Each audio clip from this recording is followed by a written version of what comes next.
Assalamualaikum warahmatullahi wabarakatuh.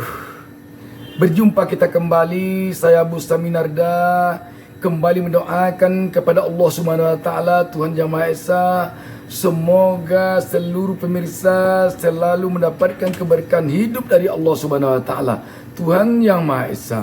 Dan semoga generasi muda bangsa ini selalu rukun dan damai, terhindar dari perbuatan-perbuatan yang tidak diinginkan.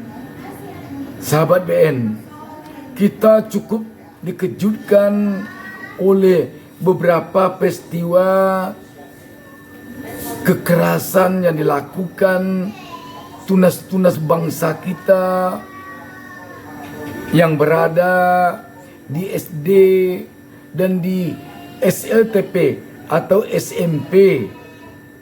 Kita dikejutkan sekali, seperti yang terjadi pada salah seorang anak SMP atau siswa SMP yang melakukan kekerasan terhadapnya adalah kakak kelasnya sendiri di Cilacap. Demikian juga kita juga dikejutkan oleh seorang murid SD perempuan yang terjatuh dari lantai 4 sekolahnya ke bawah, dan jatuhnya anak ini dikhawatirkan karena dia sudah sangat putus asa karena sering dibully.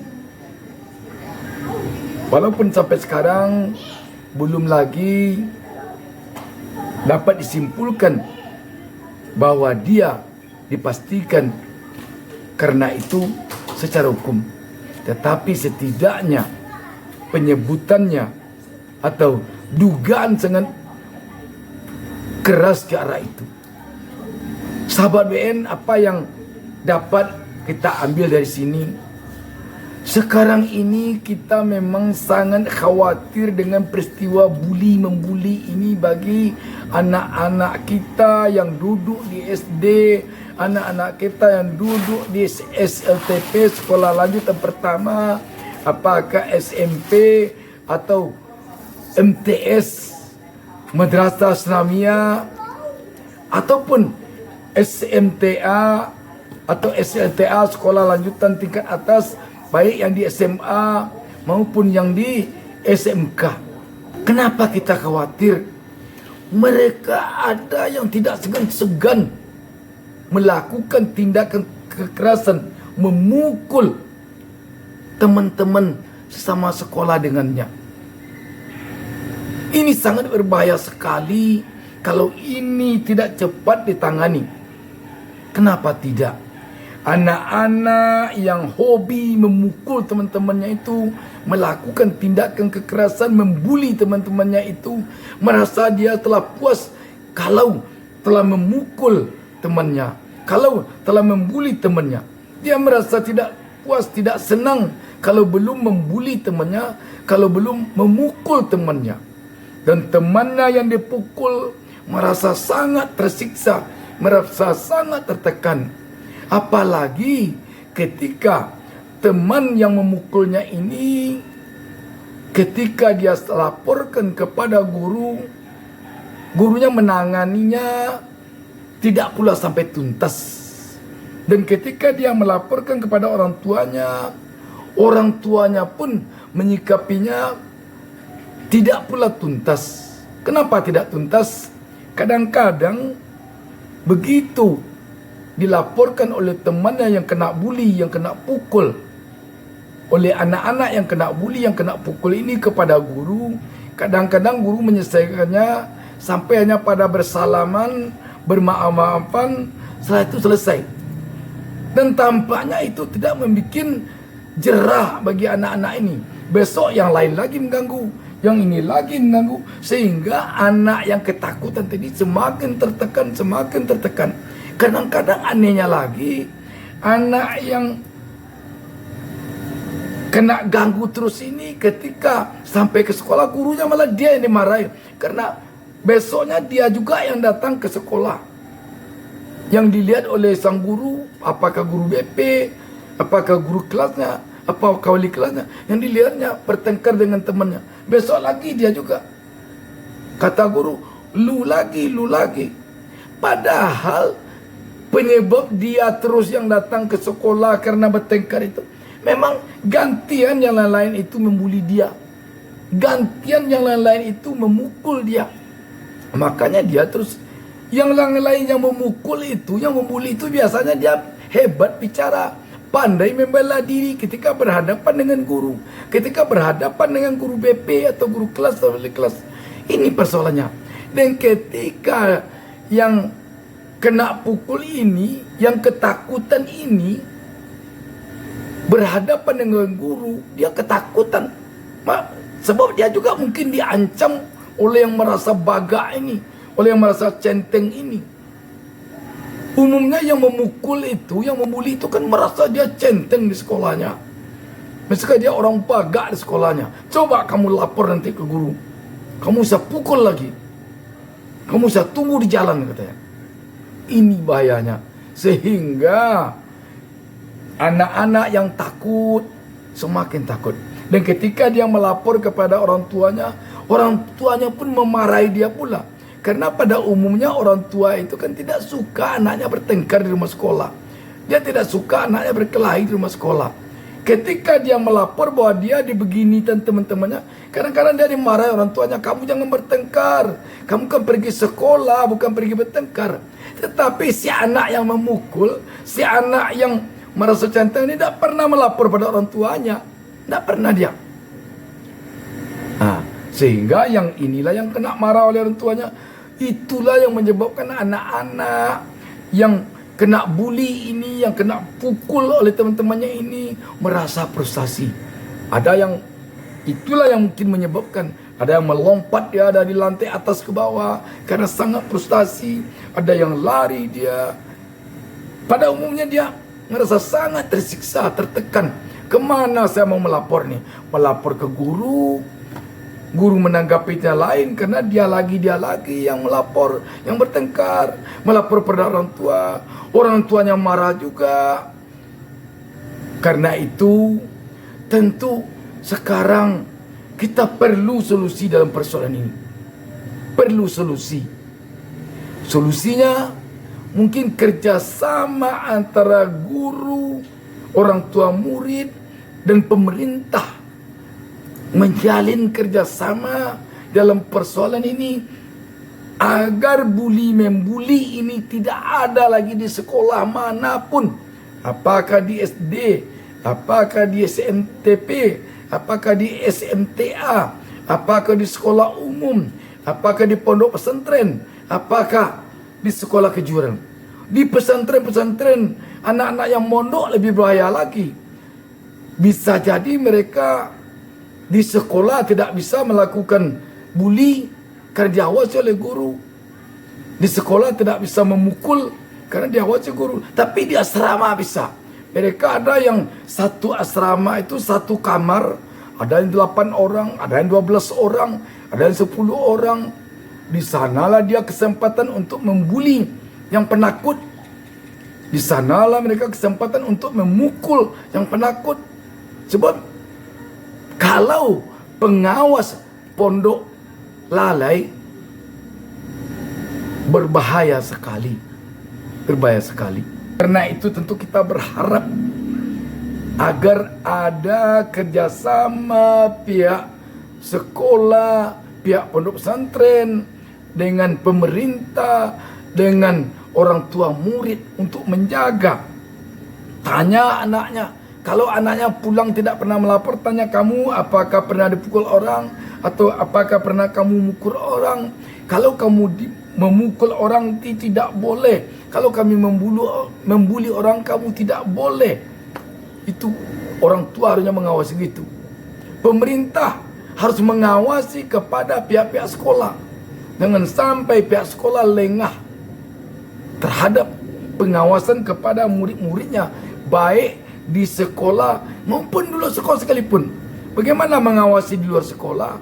Kalau anak-anak yang berada di asrama, seperti anak-anak yang mondok, diawasi sampai ke asramanya, sampai malam hari. Kadang-kadang begitu mereka tidur, bisa saja yang merasa centeng memadamkan lampu, nanti memukul anak-anak yang takut kepadanya, atau mereka membuli yang takut kepadanya terus-menerus, sehingga tersiksa batinnya, tertekan dia. Itu. Jadi tidak dipercayakan saja kepada kakak-kakak senior. Kadang-kadang kakak-kakak senior juga turut senang, ada yang senang membuli, ada yang senang memukul. Banyak kita dengar seperti itu. Jadi jangan ada hendaknya alasan guru, saya kalau tidak jam pelajaran tidak tanggung jawab saya. Bertanggung jawab semuanya. Kadang-kadang bagi murid-murid yang tidak mondok tapi sekolah umum misalnya, yang bolak-balik dari rumahnya ke sekolah, di jalan ditunggu oleh yang merasa centeng itu, dipukuli di jalan. Ini juga harus kerjasama orang tua dan guru. Jangan guru beranggapan, wah dia kan tidak di sekolah lagi, bagaimana saya mengawasi? Mengawasi ya tentu dengan hukuman yang ketat, hukuman yang berat. Kalau memang ada tanda-tanda murid atau siswa-siswi yang melakukan tindakan kekerasan kepada temannya, perjanjiannya jelas. Kalau memang tidak bisa ditolerir, keluarkan hukumannya begitu. Kalau tidak, laporkan kepada pihak yang berwajib. Seperti yang terjadi di anak SMP yang di Cilacap itu, kan ditangkap polisi jadinya. Ini perlu, tetapi harus juga pihak sekolah harus juga bertanggung jawab. Jangan anak yang memukul saja, bertanggung jawab juga. Orang tuanya juga harus bertanggung jawab. Kenapa lemah pengawasan kepada anaknya? Ini berbahaya sekali. Dan kita tentu berharap kepada pihak kepolisian, pihak keamanan. Kita berharap sekarang ini pergi ke sekolah-sekolah, melakukan pengawasan yang ketat. Mungkin melalui penyuluhan, mungkin melalui berbagai macam upaya deteksi dini. Ini penting sekali. Dengan demikian, kita tidak berharap tunas-tunas bangsa ini nanti ketika dia sudah besar, dia menjadi orang yang suka melakukan kekerasan. Dan kita tidak ingin juga nanti anak-anak yang ketakutan ini setelah dia besar nanti dia tidak punya semangat, mentalnya jatuh. Dan di sini pula agaknya pentingnya pelajaran akhlak kepada setiap anak di sekolah manapun. Kita harus akui sekarang itu yang kurang, karena guru-guru selalu dikejar-kejar oleh kurikulum. Tidak tercapai target kurikulum, guru dianggap tidak berhasil. Padahal guru yang tidak berhasil itu apabila tidak mampu menjadikan anaknya bermoral, menjadikan anaknya berakhlak.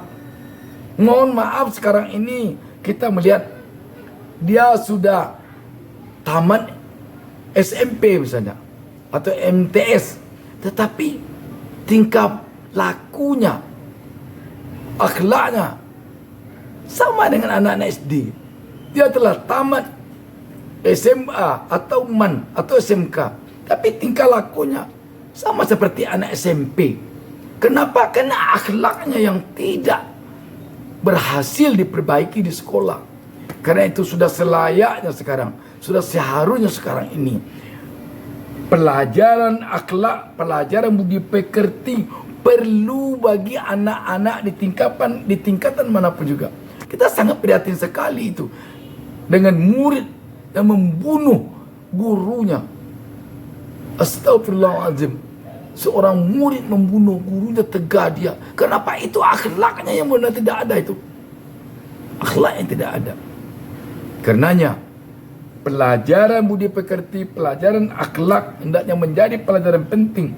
Walaupun matematikanya tinggi, walaupun pendidikan mata pelajaran umumnya yang lain-lain tinggi, tetapi kalau akhlaknya kurang, harusnya dia dipertimbangkan untuk naik kelas, dipertimbangkan untuk dapat juara. Jadi pelajaran akhlak penting bagi anak kita. Kalau kita tidak ingin anak-anak kita, generasi ke depan ini menjadi generasi yang beringas, yang tidak tahu belas kasihan, yang tidak tahu sopan santun. Coba kita sekarang, kita memilih presiden sekarang ini, patokan kita, visi misinya itu mungkin levelnya yang kesekian. Yang nomor satu, sopan santunnya, kemampuan dia memberikan contoh teladan kepada rakyat. Apa gunanya dia visi misinya akan membangun negara Indonesia maju pesat di bidang fisik, tetapi di bidang akhlak nol. Karena itu kita perlu pemimpin yang bisa memberikan contoh teladan dari segi moral, dari segi akhlak. Itu yang penting. Sekarang itu kita yang kurang. Makanya kita harusnya kembali lagi sekarang ini kepada anak-anak kita yang masih di SD, yang masih di SMP atau MTS, yang masih di MAN SMA atau SMK. Kita utamakan akhlaknya itu. Kita utamakan akhlaknya. Sehingga dia taman SMA, betul-betul akhlaknya akhlak tamatan SMA. Taman SMP, akhlaknya betul-betul akhlak orang yang berpendidikan taman SMP. Taman SD, akhlaknya betul-betul orang yang berpendidikan tamatan SD. Ini sekarang, mohon maaf kalau kita katakan akhlak anak-anak sekarang kita sudah terabaikan. Nilainya yang penting, nilai matematikanya tinggi, yang penting bahasa Inggrisnya tinggi, yang penting nilai fisika kimianya tinggi. Padahal nilai akhlak untuk membuat dia orang yang ahli kimia berakhlak nanti, pakar hukum yang berakhlak nanti, pakar kimia yang berakhlak nanti. Itu yang penting. Sehingga kita memiliki pemimpin, kalau dia gubernur yang berakhlak, kalau dia menjadi presiden yang berakhlak, kalau dia menjadi anggota DPR yang berakhlak, bisa dicontoh, diteladani oleh seluruh rakyat yang dipimpinnya. Demikian, wassalamualaikum warahmatullahi wabarakatuh. Jangan lupa subscribe.